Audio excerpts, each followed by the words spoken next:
Hello, I'm Janet Gorond and I'm the founder of World Without Wine. And this morning I want to take you back in time. I want to tell you a little story. I want to tell you about how World Without Wine started.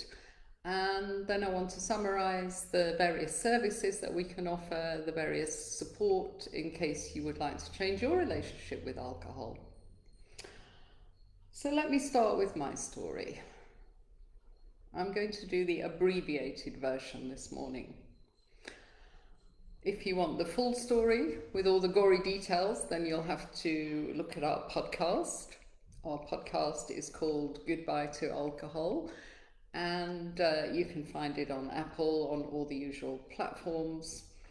And hello Christiane, how lovely to see you. I was just beginning to feel that I'm talking to myself here, but now I know at least I've got Christiane listening. Thanks Christiane. Guten Morgen. Okay, so my story, abbreviated version. I divide my short story version into 3 wake-up calls. So the first wake-up call came in my 20s, many years ago. And that happened when I woke up in hospital one morning. And I was in hospital because the previous evening I passed out in my bath. I was unconscious and I could have drowned. So I woke up in the morning in hospital with a shrink by my bedside saying things like, "I think you need some counselling." And I said, "Oh no." I said, "Absolutely not, I'm fine." The good British answer, "I'm absolutely fine."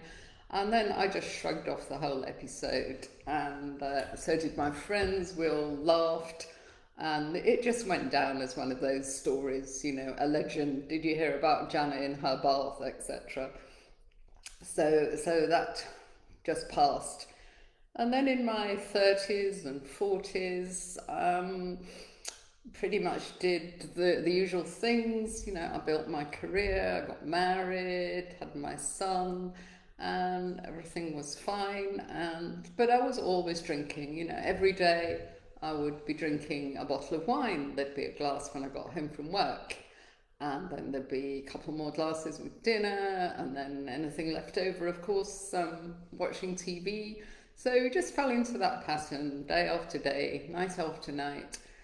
And then, we were socialising as well, drinking more at the weekends. It seemed absolutely normal, and indeed it was, and it is normalised.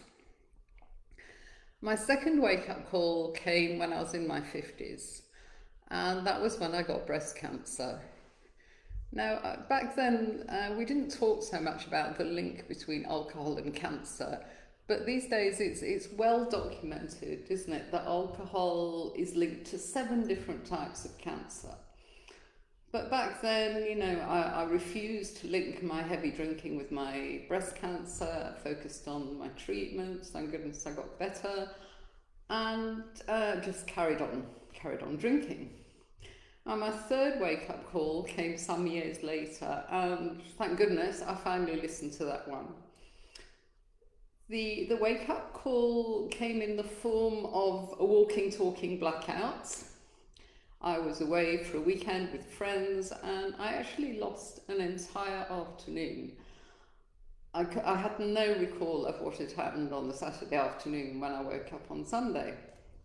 So my friends had to fill me in, and they said, well, Janet, you were walking and you were talking and you seemed to be okay.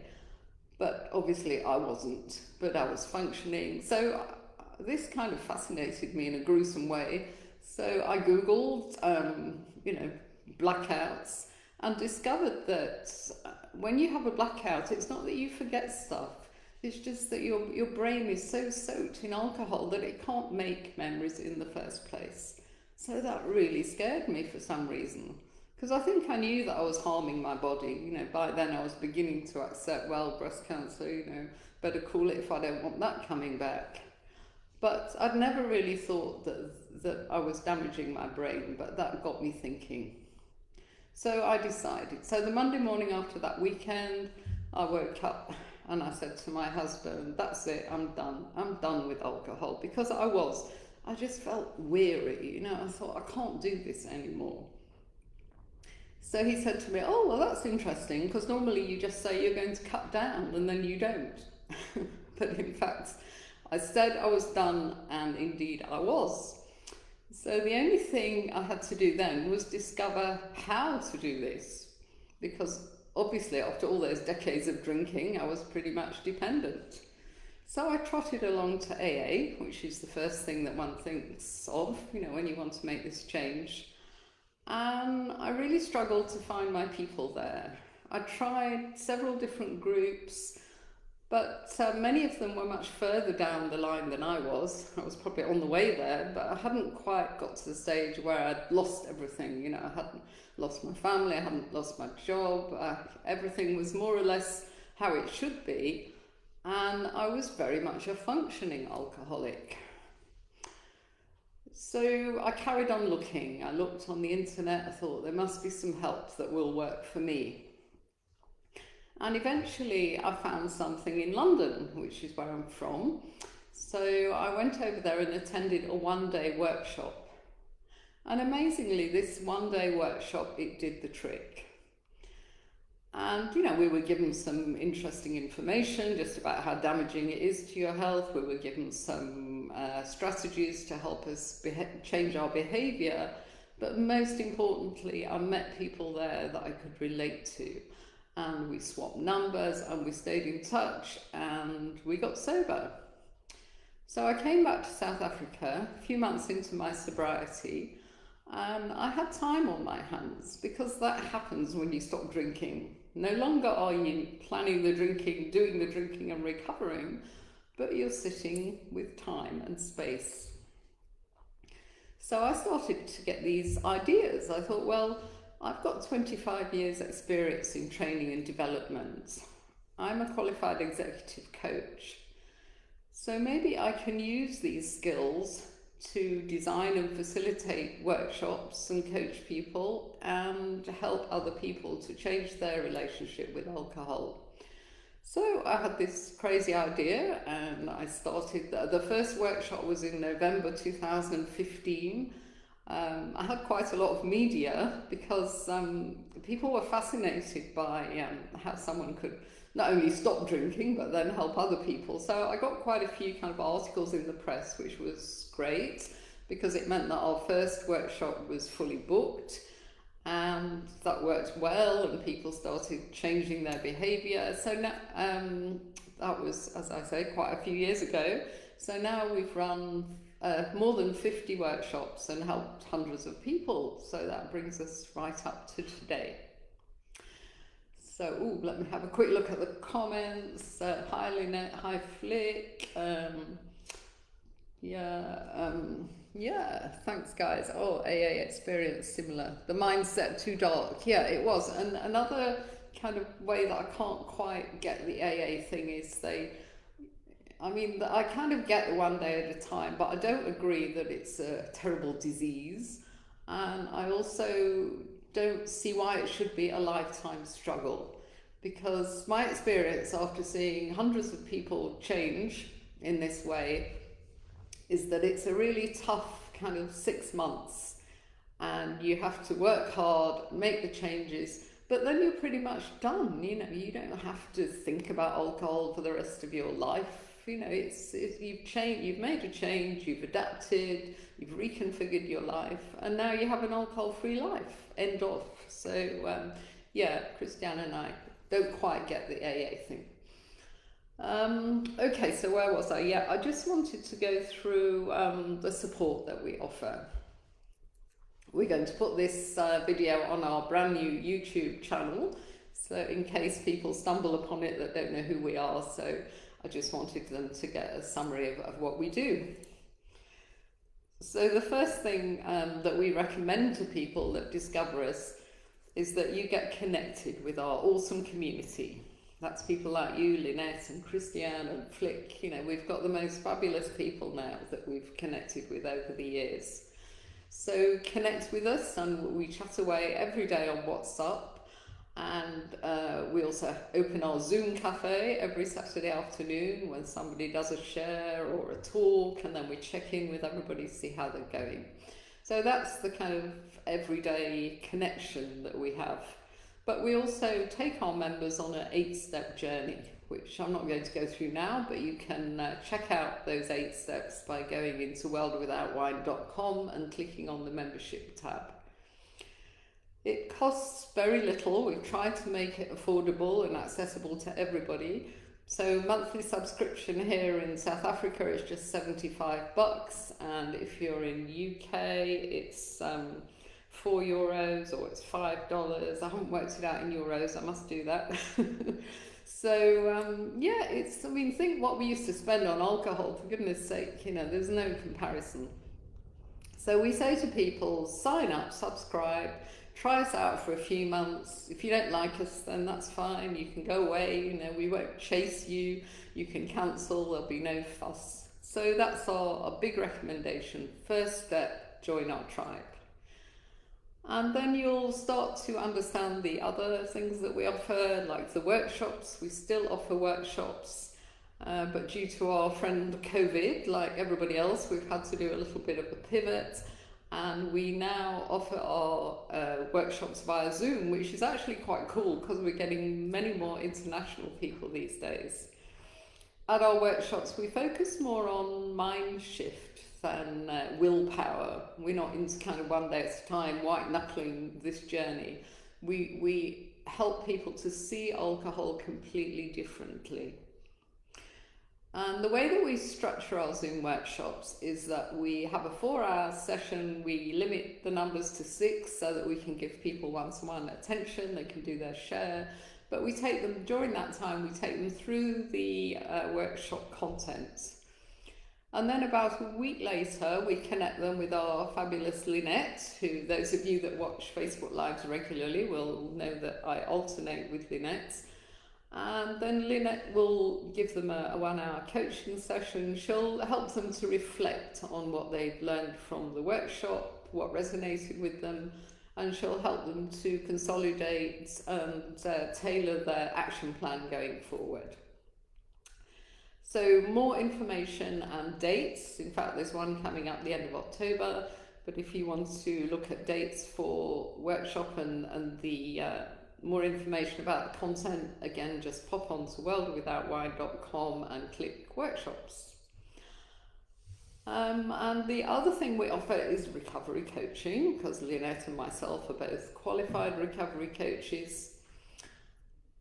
If you're not familiar with coaching, then Lynette came out with a lovely description the other day that I really like. She said that a coach really is your thinking partner. And I think that is so true. And just think about it. I mean, how many times in your week, let's just take 1 week out of your life, how many times do you get really listened to for an hour, one-to-one individual attention? Well, I don't know about your life, but in my life that doesn't happen very often. But with a coach, you've got that. And there's a nice expression that I really agree with, and I think that the quality of your thinking is directly related to the quality of the listening that you're receiving. There's something about being listened to that starts your mind working in very interesting directions. It boosts your creativity. So coaching is fabulous. I've been coaching for many, many years in a corporate context and now in this context. So I did a recovery coaching course, and they explained that a recovery coach, not only does it accompany the person through their recovery, but then it helps them to come out the other side and reflect on the meaning of their life and their purpose. Because I think when we stop drinking, we have time, don't we, to reflect on things like that. We have time to think about what's important in our life. What are we here for? So that's recovery coaching. Oh, just looked at the time. 14 minutes. Lynette and I, we find that we're getting into Facebook Live. We kind of get longer each time. So nearly 3 now, guys. But the next thing that I want to mention, the last thing that we offer in effect, is challenges. And we have 200 people going through Sober Spring Challenge at the moment. We also offer a Dry January Fundraiser. So we're coming up to now, that's our 6th fundraiser. We do that to raise money for an awesome organisation called Earthchild. So we'll be talking to you more about that over the coming months. But yes, we have Sober Spring, Dry January, and then we have our 66-day challenge that you can sign up for anytime during the year. And the reason we do 66 days is because the research has shown us that during 66 days you can really change a habit and you can build a new neural pathway. So it's so important to remember that alcohol is insidious, it creeps up on us over the years, over the decades. It's not a quick fix like heroin, it won't grab you by the throat within a few months. But over the years, 20% of people will become dependent on alcohol. So all we're suggesting is that you take regular breaks. Just check that you're not in that 20%. And if you can go through a month without drinking and not even notice it, not worry about it, not think about it, then it means you're absolutely fine and you've got a very good relationship with alcohol. But if you really struggle to get through a month, or even worse, if you can't even contemplate a month, then you do need to make some changes. So our challenges are pretty awesome. We back them up with online, audio and community support. So please check them out again on the website worldwithoutwine.com.